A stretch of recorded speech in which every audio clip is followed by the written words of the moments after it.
The Walking Dead photo credit Gene PageAMC via AMC Press cited. Don't get me wrong, I'm not here to objectify Norman Reedus. It happens far too often to the point that he doesn't even really get interesting questions at panels. And it's an issue that's absolutely worth addressing, but as the credits rolled and I picked my jaw up from the floor, the first coherent comment I could muster was to double-check if Daryl was in fact the one holding Judith. When even was the last time we saw him do that?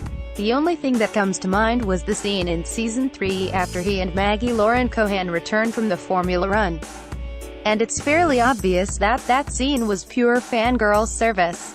So then, why is any of this even so significant?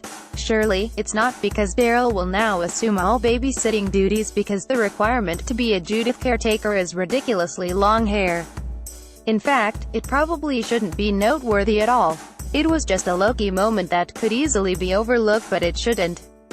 There was nothing tender and soft about the episode. Every scene, broken and choppy as they were, was used to show that everyone has something to lose. That war comes with casualties. When Carl Chandler Riggs offered himself as a sacrifice to Negan Jeffrey Dean Morgan, it was reminiscent of Bob's hysterics when Gareth and his cohorts ate his leg, because the nature of world in The Walking Dead is not just that people die. It's how these deaths are faced.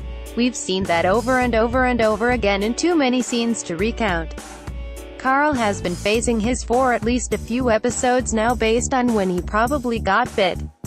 It's why he was so insistent on doing the plan his way. A plan that worked, it's worth noting, which isn't often the case. There were no unnecessary casualties, and it's clear he didn't really expect to make it out, which is why something as small and touching as Daryl holding Judith while Rick, Andrew Lincoln and Michonne Denai Greer did a mental count searching for the one person they were concerned wouldn't be there, is so significant. Especially after the disagreement that ended in literal blows between Rick and Daryl. Rick raising his daughter's shoulder as he walked by was all kinds of acknowledgement for them both, even though his mind was clearly on Carl's, as was all of ours. And despite all their grief and hopelessness to come, it's something we'd love to see more of going forward. After all, there is still a future to build for the little ass-kickers and baby Rees of the world. Even if the one Rick had imagined doesn't really exist. The Walking Dead returns for its Season 8 mid-season premiere Sunday, February 11, 2018. Be sure to tune in.